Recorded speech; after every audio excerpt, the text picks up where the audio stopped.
Perfect. All right. Well, good evening. It's a joy to be with you this evening. I drove here and thinking it was pretty snowy, and I commented to someone, "Oh, it's snowy. I wonder if people will come tonight." And they just laughed at me. Coming from Toronto, this would be a lot of snow, not here in Montreal. um, it's just a gift to be here to wrestle with this question with you. Is God against my freedom? I just want to appreciate that I imagine many people here are Christians, go to church. I appreciate that there are also maybe some people here who are not Christians. And I just want to first thank you for coming. That's a big deal to come to a Christian event. You are welcome here. Christians do strange things like sing at TV screens, but we are glad to have you. And what I'm especially excited about is in between these two talks I'll be given, there'll be a time of question and answer. And that's where we would really be excited to hear the questions you have. You can ask questions if you're a Christian, of course. But if you are here and not a Christian, I just want to say that your questions will not be offensive to us. I don't know if I will be able to answer every question you have. I will do my best with them. But just after I finish speaking, there will be a QR code you can scan to ask your questions, and I just invite you to be thinking. If you have any questions, would love to hear them and wrestle with them with you. All right, is God against our freedom? I want to begin with Beauty and the Beast. A few years ago, they did a remake of the Beauty and the Beast. Don't know if enough of you are old enough to be really lovers of the original version, but the new version's pretty good too. It has Hermione in it. Emma Watson is Belle in this movie. Just a recap of the story, in case it's been a few years for you. Belle is this young girl. She lives in rural France with her father. One day, her father disappears. He gets lost in the woods. Belle goes after to try to find him, and she realizes her father has been trapped in this castle with a beast. She finds the castle, she finds her father, but she learns she can only free her father if she takes her father's place. So she does. And then she's just living in the castle with this beast. They kind of begin to become friends. And there's one moment where the beast asks Belle, "Do you think you could ever be happy here?" And Belle's response is, "Can anyone be happy if they're not free?" And I think that response gets to the heart of what I think a lot of people today in our culture feel about happiness. There's a link between happiness and freedom. And if what you're about is not freedom, then there's no happiness to be found there. And I think how many people perceive Christianity in the church today is that it's an organization, it's a religion that is not about our freedom. When you look at what Christianity teaches about a topic like abortion, what Christianity has to say about marriage, I think it strikes a lot of people as just a bunch of rules, and who wants more rules in their life? And I think on top of this, we have come across Christians who just feel like they want to put their rules on us. Maybe we felt judged. Maybe we just feel this is the kind of person I don't want to be around. I feel more free and more happy without it. Maybe that's been some of your experiences here. But I want to speak to the Christians as well. I don't know if you're like me at all, but I would find if someone asked me, "What's it like being a Christian? What's your daily experience of being a Christian like?" I might talk to you about the hope I have of life after death. I might talk to you about the peace I have through having a relationship with God. But I might not first think about freedom. It might not be the first thing I tell someone about. "Oh, I just feel so free." Maybe you're different from me. But I think sometimes as Christians, we can get thinking day to day, being a Christian, that can feel challenging. It can feel there are things I'm having to give up that I would want to do otherwise. It feels like a struggle. Maybe freedom is not the word that would come to mind. So, what do we do with this? Christianity claims to be good news, but if you can't be happy if you're not free, how can Christianity be good news if it's something that takes our freedom away? Well, when we think about big questions about faith and culture, often we are thinking of questions that aren't talked about in the Bible. What does the Bible say about artificial intelligence? That's a complicated question because there's not a Bible verse about it. But the difference with this topic, fortunately for us, is that freedom was actually something that the Bible specifically spoke about, and Jesus himself spoke about. And tonight, I want to spend some time just in a few verses where he offers his take on freedom and on this question, where does God stand with freedom? Is he for it or against it? We're going to see here, this is from John chapter 8. And I'm just going to read a few verses for you and walk through, I think, three things Jesus says about freedom. Verse 31, chapter 8 of the Gospel of John. So Jesus said to the Jews who had believed him, "If you abide in my word, you are truly my disciples, and you will know the truth, and the truth will set you free." They answered him, "We are offspring of Abraham, and we have never been enslaved to anyone. How is it that you say you will become free?" First thing I want to notice here, we have a disagreement going on, Jesus and this group of Jews. They're going to disagree about a number of things, but one thing they don't disagree about is that freedom is something that matters. It's not that Jesus said to them, "You guys care too much about freedom." No. What they're disagreeing about is not that freedom matters. Freedom is something Jesus values. I think that's something good just to sink into us, especially if we're looking into Christianity from the outside. Jesus' problem with freedom isn't that we shouldn't care about it. You should care more about holiness. You should care about being a duty-driven person. No, Jesus actually says freedom is something that matters. Next thing we see, number 2. Freedom is something we can get wrong. Notice, the Jews say, "We are offspring of Abraham and have never been enslaved to anyone." Now, we can sort of let that breeze by us quickly without thinking a little bit about ancient history. Is that true, that the Israelites had never been enslaved by anyone?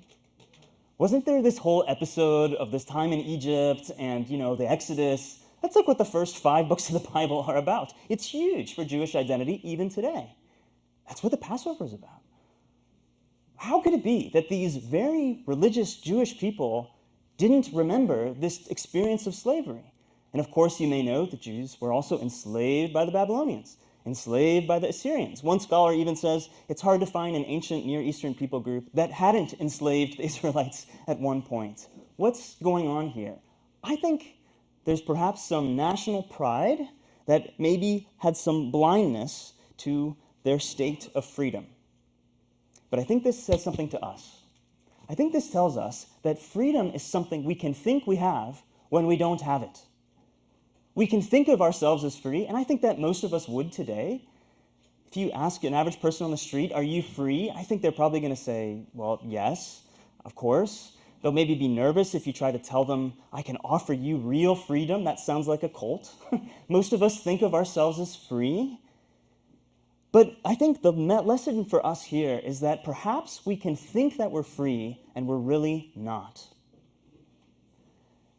How could that be possible? I think our culture today would say that's not very possible because freedom is easy to define.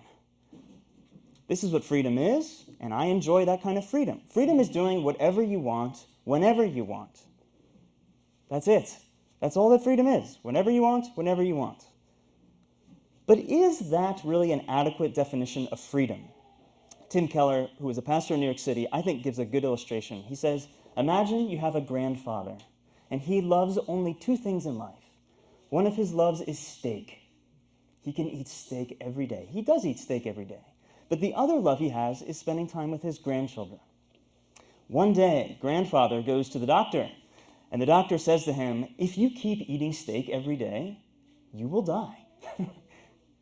At this point, grandfather has to make a decision. Will I continue eating steak every day, or will I stop for the sake of my grandchildren? If you ask the grandfather, just do whatever you want, whenever you want, what is he going to do? The reality is, life is not that simple. All of us are presented with choices, and we have to decide which one will make us more free. I think most of us would hope the grandfather stops the steak. But why is that? Why is that? It's because we acknowledge and recognize, even if we can't articulate it, that some freedoms are deeper than others. So yes, having to not eat steak, that's a restriction of your freedom. But we would say it's worth it. It's worth it. Having years with your grandchildren, isn't that a deeper kind of freedom? But all of a sudden, once we talk about deeper freedom or shallower freedom, we have to ask, how are you measuring that? What's the scale on which you're deciding this freedom is deeper than the other one? Sometimes I think we can content ourselves with a kind of freedom, but maybe it's shallow.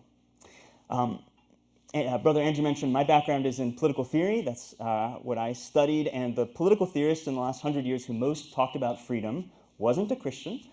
His name was Isaiah Berlin. He was a philosopher at Oxford, and he talked about two kinds of freedom: negative freedom and positive freedom. Not negative because it's bad, but just negative in the sense that it's missing something. Negative freedom has to do with the absence of restrictions. If you're a kid who runs away from home to get out of the control of your parents, you do now have more freedom. You're free from those restrictions. Your negative freedom has increased. But there's another kind of freedom. Not just absence of restrictions, but the presence of a purpose. You're free for something. So let me give you an example. Imagine this fish that just had a burning desire to get out of the fishbowl and the restriction of water. The fish says, this water has been a part of my life, my whole life, and I just want to get past it. I want to live without restrictions. So the fish flops on the table, but is the fish really more free? No. Most of us would say no. The fish is like flopping helplessly on the table. The fish won't be able to survive long. It can't really breathe. Maybe there's a deeper freedom than just the absence of restrictions. Maybe the water, if you want to call it a restriction, was a restriction that made possible a deeper kind of freedom. The freedom to swim, the freedom to live, the freedom to jump and live that fish life. Freedom from, that's negative freedom, absence of restrictions, but free for, the fish is free for living. And sometimes that comes with restrictions that make possible a deeper kind of freedom. I'll give you another example. Imagine you're comparing a couch potato and an Olympic athlete. Couch potato, lots of freedom. Freedom how they spend their time, freedom what they eat, doom scrolling, binging Netflix, lots of freedom, no restrictions. Negative freedom, no restrictions. Olympic athlete, tons of restrictions. What they eat, how they spend their time, the training. Their whole life is restrictions. But when you and I sit down and want to watch something on TV, do we want to watch someone being a couch potato or an Olympic athlete? Why? Why? Well, because I think in some sense we feel that when we ask which one is more free, the athlete's more free. Look at the way that they use the human body to do that amazing thing, or the strength that they have. But again, what am I recognizing? That maybe there's a deeper kind of freedom, a kind of freedom that's like what we could possibly be, our potential, or who we were meant to be. And most of us are more drawn to that kind of freedom, at least when we see it in others, than someone who's just got no restrictions on their life. That's not a very pretty kind of freedom. And I think many of us would say it's kind of shallow. Isaiah Berlin is suggesting there's a deeper kind of freedom out there that has to not do with the absence of restrictions, but the presence of certain restrictions that make us more free, that create the environment in which we can become who we were meant to be. Now, the moment I say this, I need to say, because if Isaiah Berlin were here, he would be wanting me to point this out, himself not a Christian. Positive freedom is dangerous. It's dangerous because someone can trick you to thinking you're free and putting restrictions on you and you not realizing you're not free at all. This is on the gates of Auschwitz in Germany. If you speak some German, you might know Arbeit macht frei. This means work makes free. So here you had these Nazis telling people, yes, you're behind bars. Yes, we're not feeding you. Yes, many of you are being killed. But don't you see, when you work here, you're contributing to this Third Reich thing that's actually making you more free. How repulsive. How disgusting. You see, this concept of freedom, it's something that we're so drawn to, but it's also something that can be used to manipulate us. And I think the question then has to become, who is the person offering you this freedom? Is it some person in a cult on the street telling you this will make you more free? Or is this someone who you actually could trust? Because here's the dilemma, is that the shallow freedoms we settle with, they just have issues. And they aren't as deep as the other ones, but when you go to the deep ones, you might get manipulated. Where does Jesus land on all of this? Here's what he says. If you abide in my word, you're truly my disciples. You'll know the truth, and the truth will set you free. They're offspring. We're offspring of Abraham. We've never been enslaved to anyone. How will you say you become free? Jesus answered them, truly, truly, I say to you, everyone who practices sin is a slave to sin. Slavery is the opposite of freedom. Sin is living a life disregarding God, putting something else in God's place. The Bible says we all naturally live this way. This is how we're wired. No one is born a Christian. But when we are born with this wiring, Jesus is saying, it's actually not freedom, even though God's not in your life, even though you have no restrictions. It looks like freedom, but it's not. It's slavery. And this idea is something that actually you can even find in ancient Greek thinkers like Plato. Plato in the Republic lists the different kinds of souls, and he describes them as declining. The best soul for Plato was a philosophic soul, a soul that was enamored with the form of the good. But then after that, you have the timocratic soul. That comes from the Greek word for honor.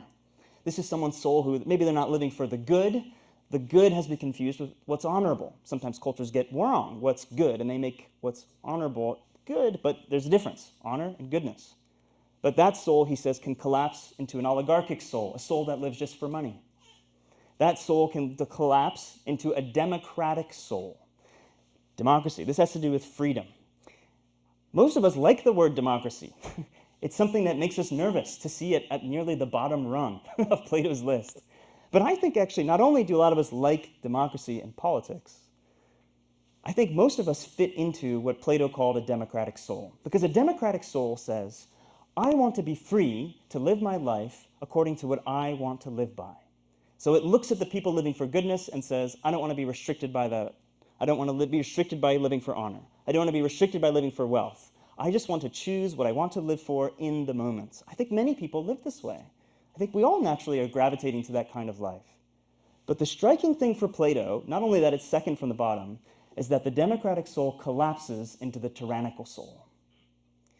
The tyrannical soul is a soul that has lost self-control, that has given itself over to its passions and ambitions and desires. And what Plato's point is that when we settle for freedom being the most important thing, what we can find is our drive for freedom and having no restrictions at all can actually leave us in addiction. Because that's what someone's like who's having an addiction, who's addicted to drugs or alcohol. Are they free? They're giving themselves wholly over to their desires. Isn't that what freedom is? Following yourself wherever you want to go. But of course, all of us recognize that addiction, take that as an example. Well, that's the least kind of freedom that's there. But what Jesus is saying here is that all of us have tyrannical souls. That is how we are wired. We are so inclined to freedom and resistant of restriction, but we find that when we push freedom out, we are addicted to the things that we have given ourselves over to. And just to give you a quote on this from another guy who wasn't a Christian, David Foster Wallace was a novelist, a postmodernist, and he gave a talk at a university, graduating students. And of all things to speak about, it wasn't a Christian school, he's not a Christian, he decided to speak about worship. And here's what he says about worship to these young people who are graduating high school, graduating university. You get to consciously decide what has meaning and what doesn't. You get to decide what to worship. But here's something else that's weird but true, in that there is actually no such thing as atheism. There's no such thing as not worshiping. Everybody worships. The only choice we get is what to worship. And the compelling reason for maybe choosing some sort of God or spiritual type thing to worship is that pretty much anything else you worship will eat you alive. If you worship money and things, if they are where you tap real meaning in life, you will never have enough. You'll never feel you have enough. Worship your body and beauty and sexual allure, and you will always feel ugly. And when time and age start showing, you will die a million deaths before they finally grieve you. Worship power. You will end up feeling weak and afraid, and you will need ever more power over others to numb you to your own fear. And this is good for us university students. Worship your intellect. Being seen as smart, you will end up feeling stupid, a fraud, always on the verge of being found out. But the insidious things about these forms of worship is not that they're evil, it's that they're unconscious, he says. They are the default settings. What it means to be human is that we naturally find in ourselves the need to dedicate our life to something. But the dilemma that David Foster Wallace, and Jesus point out, and Plato, is that the things we tend to dedicate our lives towards end up eating us alive. When we make our career or our academic standing or the relationships that we have the aim of our lives, what we find are these things are never satisfied, and we can never quite feel at home in them because there's always more, and we're always aware of how far short we fall. We think that we're free because we're not living for any God, but what we find is we live for something else, and that thing we live for ends up enslaving us. Michael Ramsden, who was he's a British speaker, and he has this example I really like. He says, sometimes we resolve in our hearts to break the laws of God, to say, I don't care what the Bible says, I just want to live my own life. And he says, sometimes that's like someone saying they're going to break the laws of gravity. And they decide to just one day break those laws of gravity, and they put a big Superman S on their shirt, and they climb to the top of the roof of their house, and they say, I'm going to break the laws of gravity. And they jump. But what gets broken? Not the laws of gravity, but the body of the person doing the jumping. And his point is this. Often when we resolve in our hearts to break the laws of God, to live without there being a God in our lives, what we find is that it actually ends up breaking us. This is the claim that Jesus is making. And Paul says it similarly in Romans 7. He says, this is what it means to be human. I find it to be a law that when I want to do right, evil lies close at hand. I delight in the law of God in my inner being, but I see in my members another law, waging war against the law of my mind, and making me captive to the law of sin that dwells in my members. Wretched man that I am, who will deliver me from this body of death? Paul is speaking as someone who is starting to encounter God. And what he's saying is once he actually started to do what was right, he began to realize that his attachment to these things he was living for was something that was hard to shed. And that's why Jesus calls it slavery. One last thing Jesus tells us. Freedom is something that God cares about. Freedom is something that we can get wrong. Freedom is something, Jesus claims, only he can give. We have this interesting verse here, verse 35. The slave does not remain in the house forever. The son remains forever. So if the son sets you free, you will be free indeed. Interesting illustration Jesus is using here. The slave does not remain in the house forever. The son remains forever. Imagine here a household in this time period where you had slaves that belonged to the estate. If you were a slave, you couldn't free yourself because you don't belong to the house forever. The heir is the one who controls the estate and could release you. The Son, and Jesus is claiming to be the Son of God, the second person of the Trinity, the Son can free the slave. That makes sense because the Son has that authority in this metaphor. Jesus is claiming here to be the Son who can give us true freedom. But again, I come back to the Nazis and I ask, how can you trust the freedom that Jesus offers? Jesus says, following me will be like taking up a cross. There will be a number of things that you will take onto your life. It won't make your life easier to become a Christian. It'll make your life harder to become a Christian. Why would you trust Jesus and him saying, there are lots of restrictions coming your way if you follow me? Why would you ever do that? Well, it depends on whether you can trust the person offering you true freedom. Nazis, they are people who wanted others to suffer for their own good. People in cults, they want your money. They want you to suffer for their own good. Jesus is the only person of any religion that I have found who wants your good and himself suffers for you. There's a saying that goes, when you're pushed to your limits, the true you comes out. And when I'm pushed to my limits, when I'm stressed, when I'm anxious, what comes out of me is not very pretty. But that saying would say, that's who I really am. When Jesus is pushed to his limits, it's when he's on a cross. And when he's pushed to his limits, bearing the weight of the sins of the world, what comes out of him is pure love.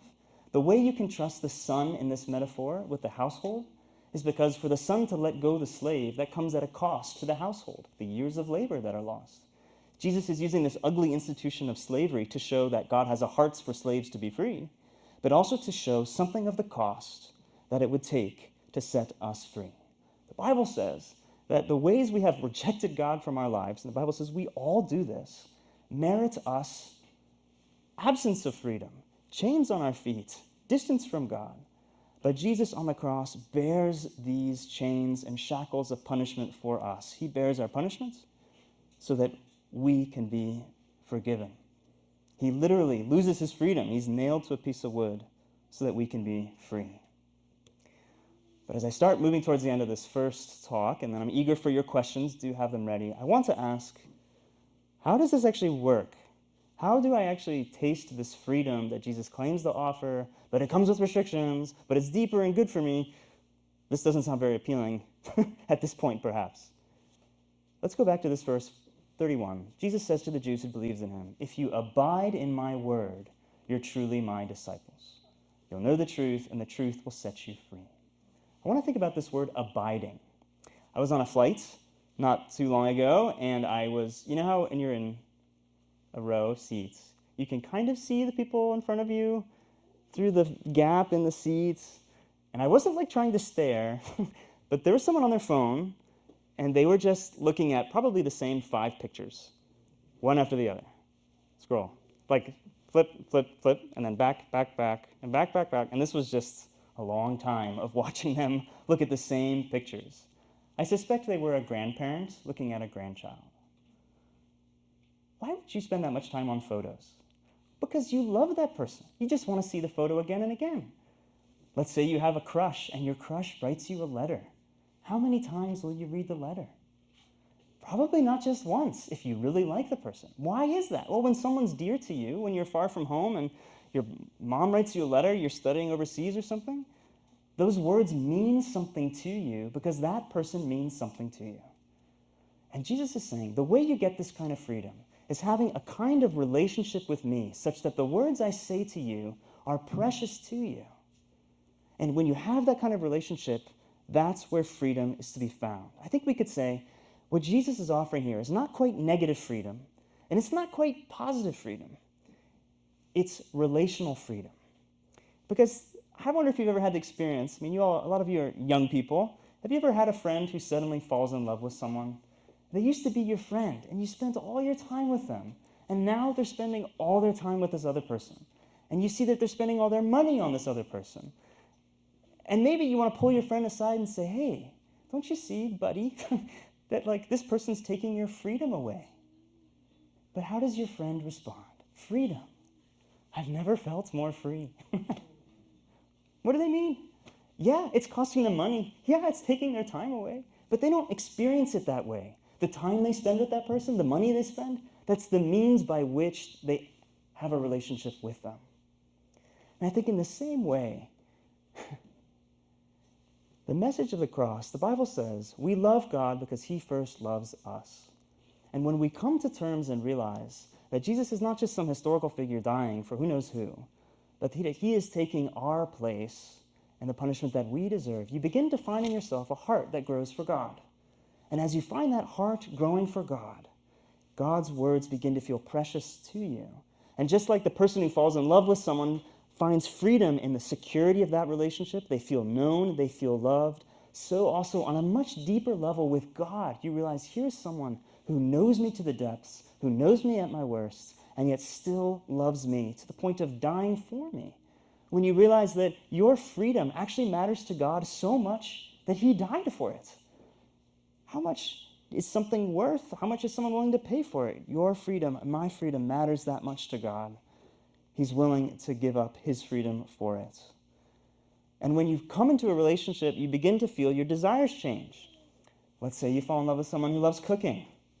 You don't like cooking. What starts to happen? You start learning about cooking. Because learning about cooking becomes the means by which you draw near to that person. And so similarly, when we look at a book like the Bible, what we find really is not a list of rules, but rather the character of God. And when you want to please your wife, you want to please the person you're dating, you want to please your mother, you need to start caring about what matters to them.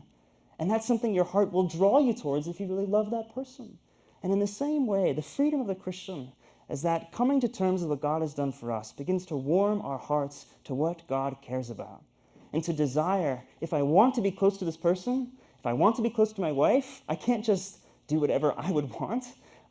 If I want to actually have intimacy with that person, if I want to have that fully known, fully loved experience, I have to care about what would actually bring me into relationship. I have to care about that person. And this is the way the Bible talks about God. I wonder if you remember how Beauty and the Beast ends.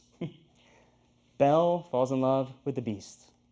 She spends all her time at the castle. And you could say, from an outside perspective, these are the same restrictions that were present before. Before, she was spending all her time in the castle. She was spending all her time with the Beast. Now, it's the same. But of course, it's not the same because it's chosen. Because there's a relationship now. She's fallen in love. And now being present with the Beast, who's become a prince, now becomes the means by which she experiences the deepest joy and the deepest freedom. Christianity, when viewed from the outside, can look like a lot of challenges and restrictions. And I know a number of you come from parts of the world where Christians suffer dearly for what they believe. But from the inside, when you realize that the alternative is for living for things that don't give freedom, that eat us alive, and you realize the person who is offering you this deeper freedom is utterly trustworthy because they have suffered at your expense, when you realize the relationship that's unlike any human relationship that's offered, fully known and yet fully loved, not rejected, you begin to see that the restrictions that seem in place actually are means by which we come to draw closer to God and feel that intimacy of relationship and the freedom that comes with that. I've never felt more free. I wonder, have you felt that way before about God? I think that you can. I'll end with this quote here from C.S. Lewis, who is himself also a professor at Oxford, but him a Christian. Here's what he says. It seems that our Lord finds our desires not too strong, but too weak. We're half-hearted creatures, fooling about with drink and sex and ambition when infinite joy is offered us. Like an ignorant child who wants to go on making mud pies in a slum because he cannot imagine what's meant by a holiday at the sea. We are far too easily pleased. Could it be that your struggle with God or your objection to God, that it seems against your freedom, is actually not because you care too much about freedom, but that you're not caring enough? Could it be that actually our approach to God is that we're settling for something so much less than what God actually offers? I wonder if you're here and you're not a Christian, I want to ask, could it be possible that you thinking you're free could actually be missing something? Could it be that we're wrong about what actually makes us free? Are we really free? Do you see in what David Foster Wallace says about these things that eat us alive? And I wonder if you are a Christian here and maybe you feel that at this time in your life, Christianity just feels like a lot of rules. It doesn't feel like God cares about your freedom. Perhaps I can ask, have you lost the relationship? From the outside, the friend that's fallen in love with someone wastes all their time and money on that person, and that's an absence of freedom. From the person on the inside, it's the gateway to a deeper kind of freedom. Could it be that it's been some time that you actually have gone to God, not just to do church things or to do duties, but really come into his presence and acknowledge the ways that you are continuing to find your value in things that aren't God? Could it be that God is wanting you to see that the things he has called you to are not rules to control you, but things he's given us in love to bring us into the relationship that gives us fully known, fully loved kind of freedom? That's the first message I was going to share with you all. We're going to move to a time of Q&A, and at this point I'd love to invite Brother Andrew to come up and to facilitate that. We're going to have a QR code that's going to go on the screen, and maybe actually I can ask someone from the firm team to help